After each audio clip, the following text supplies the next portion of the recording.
Bonjour et bienvenue au tirage des énergies de la semaine du 12 au 16 septembre. On va regarder les énergies sous deux groupes. Il y aura le premier groupe avec l'opale et le deuxième groupe avec le lapis lazuli. Je vais utiliser que des oracles pour les personnes qui n'ont pas l'habitude de ce format et mon tarot arcanum. Et à la fin de chaque groupe, vous pourrez poser une question à laquelle on répondra avec le livre des oracles. Je vous rappelle également que sur la chaîne, il y a un concours jusqu'au 19 septembre, comme ça je pourrai donner les résultats le 20 septembre. Ce concours est sous la vidéo du 5 septembre. Je vous mettrai en lien en description si vous voulez pour les personnes qui n'ont pas encore participé et qui ont envie de le faire. On va aller regarder tout de suite. Je vais tirer toutes les cartes et on va les regarder après groupe par groupe. Donc en description, vous avez le timer pour aller au groupe qui vous intéresse.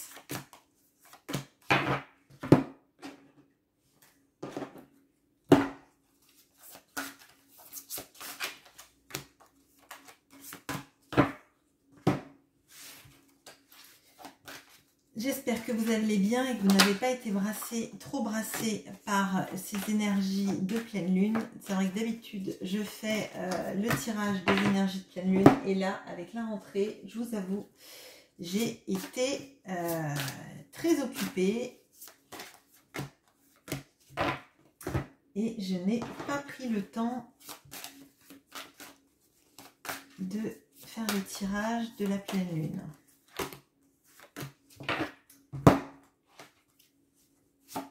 Donc on regarde avec ces énergies-là différentes choses. Ça peut être, il peut y avoir du professionnel, il peut y avoir du relationnel, il peut y avoir du sentiment. Il y aura du sentimental, c'est sûr. Et peut-être excusez-moi. Des choses qui peuvent vous aider dans votre guidance intérieure également. Ok. Et mon tarot, je pense que c'est tout bon. Je ne crois pas que j'ai oublié des cartes.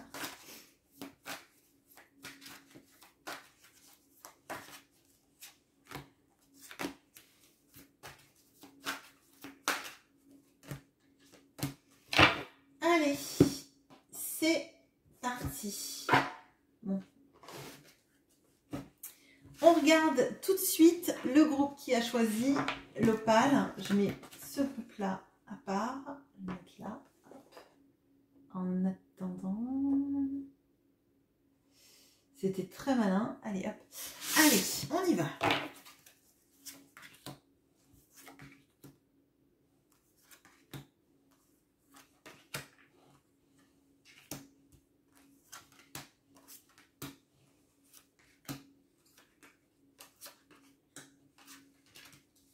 Ok. Alors, on a le bélier, maison 1. On a réunion. On a méditation qui vous parle de détachez-vous de vos préoccupations habituelles nourries par votre ego. On a le lâcher prise. On a ancré et centré.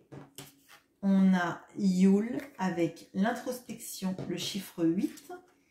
On a les souris avec le numéro 23. Pour le lâcher prise, on a le 5, donc 23, 5, donc 2 et 3, 5.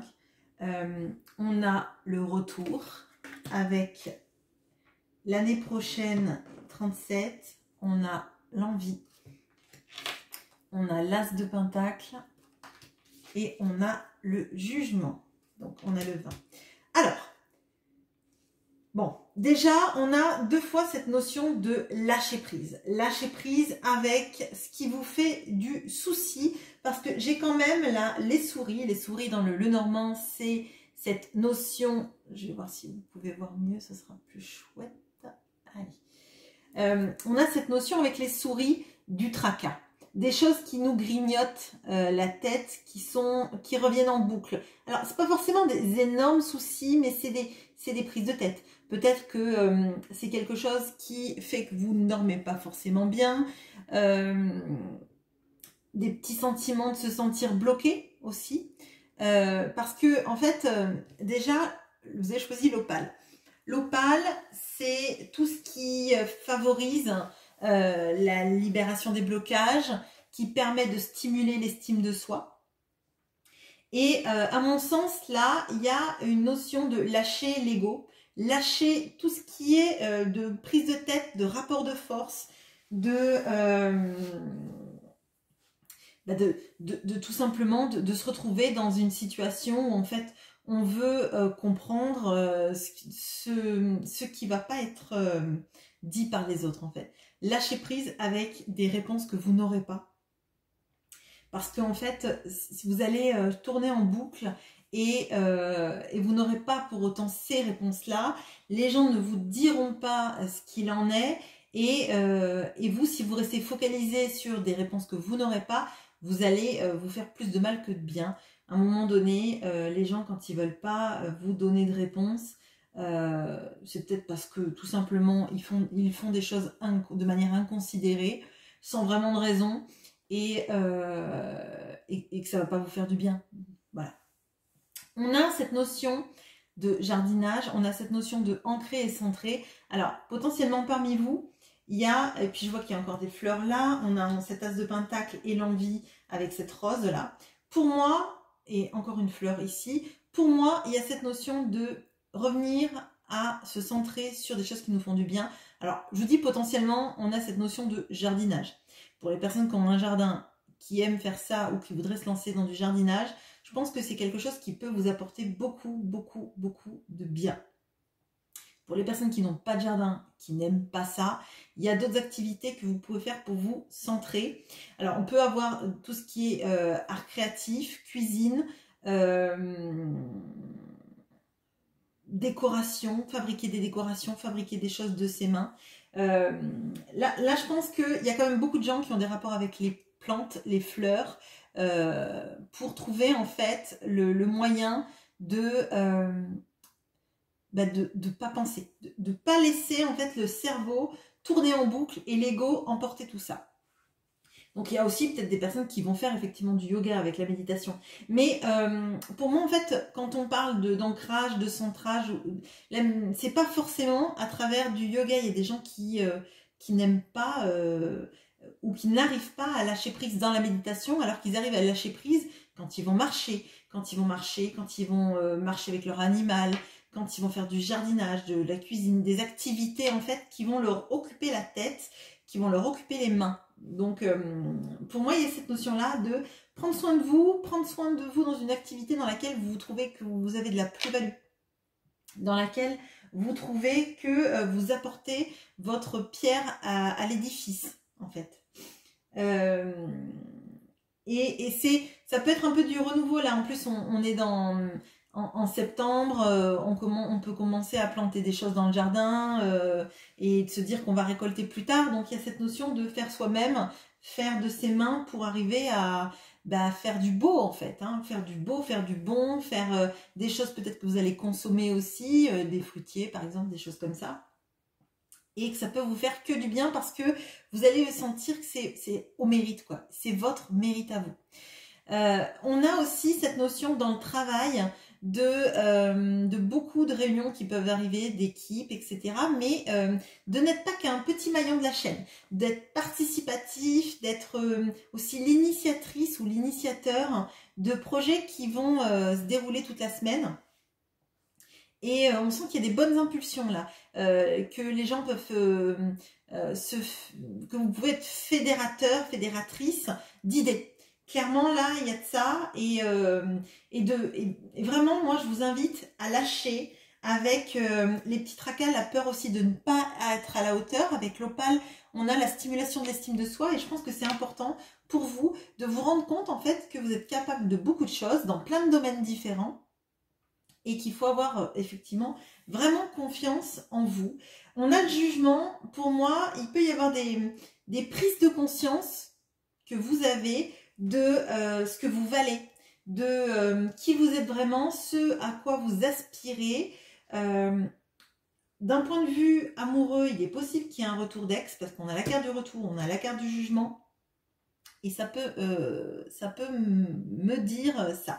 Ça peut me dire aussi qu'un de vos ex revient parce qu'il est jaloux d'une relation que vous êtes en train d'avoir avec quelqu'un ou de démarrer une relation avec quelqu'un. Il y a ces énergies-là. Peut-être que votre autre ressent que vous n'êtes plus à l'attendre et que du coup,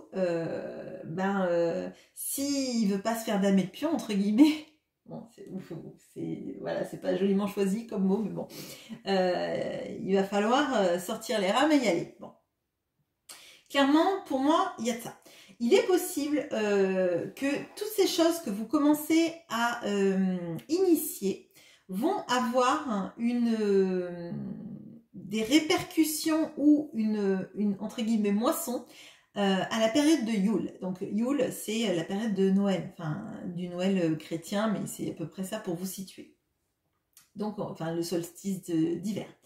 Donc pour moi, là, il y a beaucoup de choses que vous mettez en place. Moi, je le sens plutôt serein cette semaine. Il y a beaucoup de choses. Si vous arrivez à vraiment vous dissocier de votre ego, de vos craintes, c'est une semaine qui peut se passer très bien et qui peut être dense même parce que vous allez vous occuper. Potentiellement, on a ce retour d'ex ou cette tentative de retour d'ex. En même temps, nous sommes voilà. Nous sommes en Mercure rétrograde et Mercure rétrograde fait que j'utilise un mot pour un autre. Il fait aussi que les ex reviennent pendant ces moments-là. Ils peuvent revenir quand ils veulent, les ex, c'est pas le problème, mais c'est souvent à ces moments-là que on reçoit un SMS, une lettre, on croise la personne dans la rue, etc., etc. Bon. Donc, c'est une semaine qui s'amorce plutôt pas mal. Il y a pas mal de choses qui viennent. Si vous arrivez à vous détacher de vos tracas, de vos prises de tête et de votre auto-saboteur, ça devrait bien se passer. Maintenant, je vais vous inviter à penser à une question et on va répondre à cette question avec le livre des oracles. N'hésitez pas à mettre sur pause si vous n'avez pas tout de suite votre question. Et on y va. Quelle est la réponse pour vous? Vous avez tiré la tempérance, oui, mais avec modération. Voilà. Je vous laisse avec ce groupe-là et nous allons passer au groupe du lapis lazuli. À bientôt. Bonjour à vous qui avez pris le groupe du lapis lazuli, qui n'est pas tombé malgré l'équilibre instable dans lequel je l'avais mis. Allez, on y va.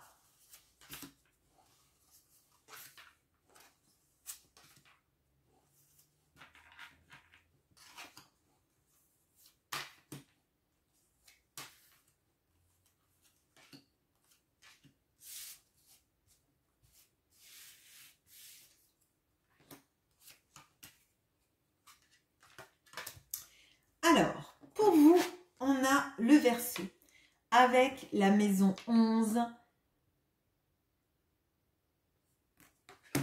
On a la distance. On a le moment présent qui vous parle de revenir au moment présent. Faites-en un ami et voyez ce qu'il y a de meilleur en vous. Vous avez la force et résilience. Vous avez danse la vie. Vous avez le conflit et le numéro 14. Vous avez le numéro 4 avec la maison. Vous avez le 65 avec les Hautes-Pyrénées. Et le cœur brisé et des choses à régler.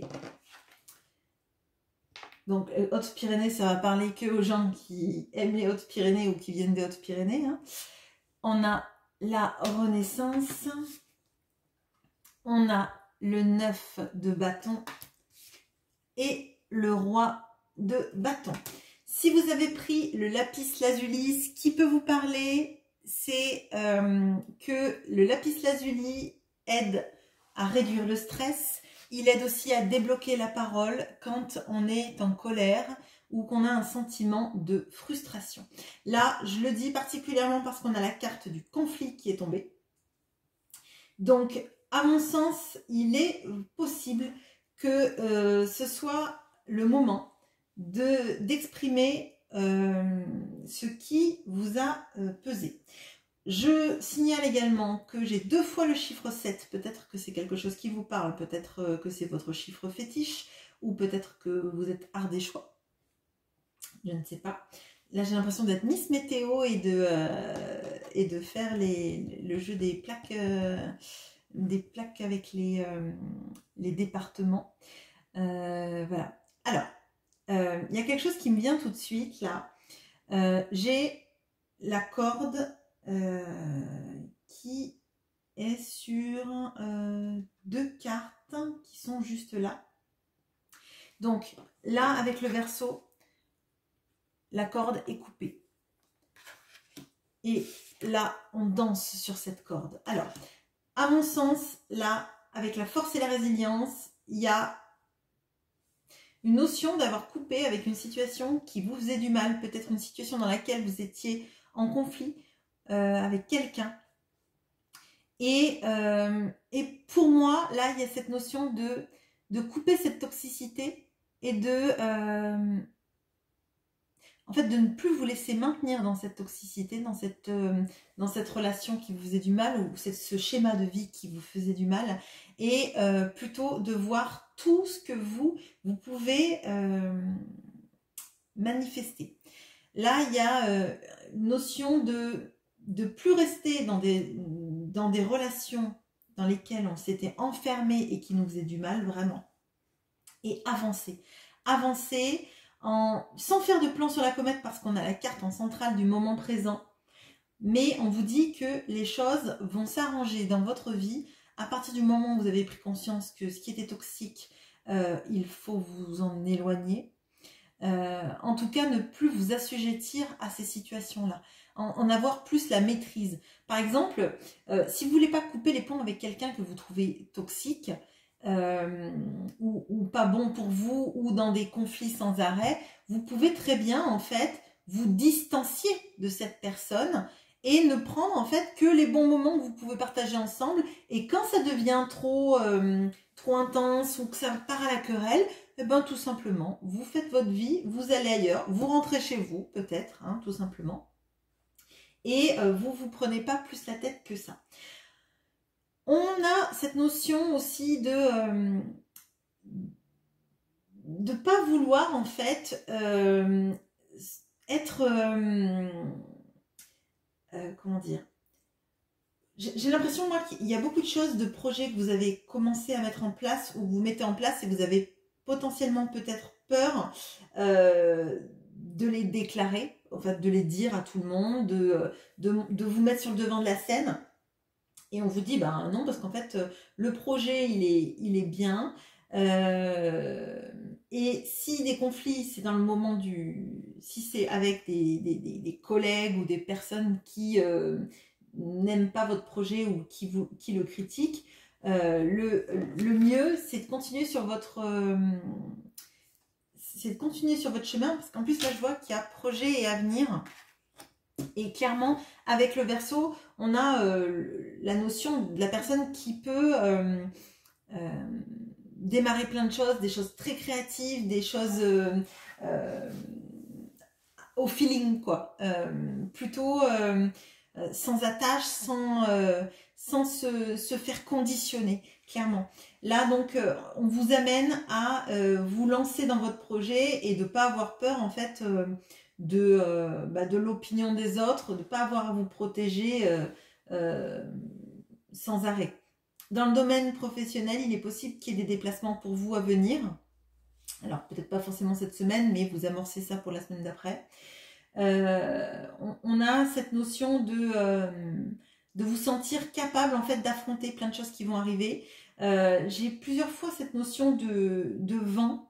Alors le vent, moi je pense qu'il y a cette notion de la parole, de la maîtrise de la parole. Alors avec Mercure rétrograde, c'est pas forcément facile, mais on vous annonce qu'en fait avec que la parole, en fait, vous pouvez la maîtriser à partir du moment où vous êtes dans une sorte de légèreté, mais tout en étant certain de ce que vous voulez faire. On voit qu'il y a le roi de bâton et le 9 de bâton. Pour moi, dans vos projets, vos envies, vos projets professionnels ou créatifs, etc., etc.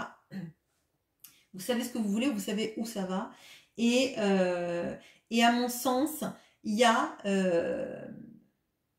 une capacité de votre part de faire du mieux et de convaincre.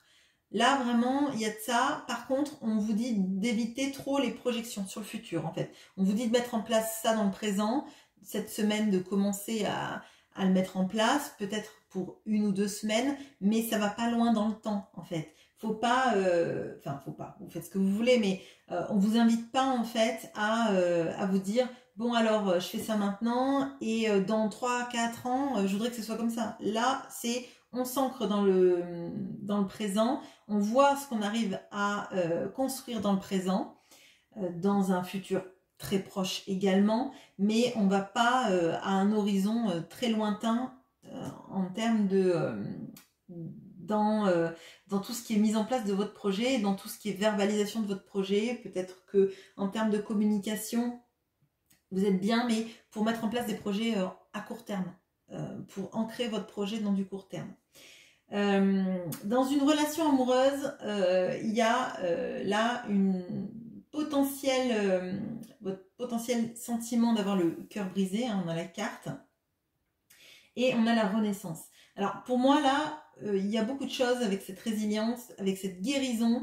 Donc soit vous tournez le dos définitivement à quelqu'un avec qui vous avez eu des conflits, qui vous a fait du mal et qui vous a laissé avec ce sentiment de cœur brisé, et vous en allez dans un autre chemin et vous redémarrez ailleurs, et peut-être même avec quelqu'un d'autre, avec ce roi de bâton, ou avec vous dans cette énergie de roi de bâton, donc dans la séduction, le charisme, peut-être aussi dans des envies de charnel très fortes. On a sinon la notion que peut-être cette personne pourrait revenir. Mais comme on a la carte des conflits, on vous invite quand même, si cette personne revient au contact, de ne pas vous laisser embarquer dans peut-être des envies, des disputes pour des envies de savoir comment ça va se passer dans 1 mois, 2 mois, 3 mois, 1 an, 2 ans, 6 ans, etc., etc. Là, on vous dit vraiment de rester ancré dans ce qui se passe actuellement pour le stabiliser. Moi, c'est comme ça que je le ressens vraiment, sur la stabilisation de vos énergies, de la relation, si vous voulez qu'elle marche bien. Mais si cette personne est vraiment toxique, on vous invite quand même à trancher, en tout cas, ce qui vous retient d'elle. Donc peut-être tout simplement votre propre dépendance affective. Hein. C'est possible. On va aller regarder avec le livre des oracles. Donc, je vous invite à penser à une question. Faites pause si vous n'avez pas encore votre question. Et on va y aller. Donc, la réponse à votre question, c'est Neptune, la planète de l'illusion, vous avertit que vous déchanterez si vous persistez. Bon, là, je ne sais pas quelle est votre question. Mais si votre question n'a rien à voir avec le tirage, cependant, cela m'alerte vraiment sur cette notion de persister dans une relation qui peut vous faire du mal et de vous inviter à vraiment prendre du recul vis-à-vis de cette personne si vous vous dites qu'elle vous fait souvent plus de mal que de bien. À un moment donné, il va peut-être falloir se poser, se dire qu'il faut tirer le sparadrap. Je suis désolée, c'est pas très agréable. Peut-être que ce n'est pas votre question et tant mieux. Mais là, on a quand même beaucoup de cartes qui peuvent aussi signifier de prendre de la distance avec quelqu'un, ou en tout cas prendre de la distance avec les attentes qu'on a vis-à-vis de quelqu'un, et plutôt d'y aller plus serein, dans le moment présent, dans je prends les choses que j'ai à prendre, et finalement je donne moins peut-être aussi, si la personne ne donne pas en retour. Voilà ce que j'ai pour vous, j'espère que ce tirage vous aura parlé, et je vous souhaite une bonne journée. À bientôt.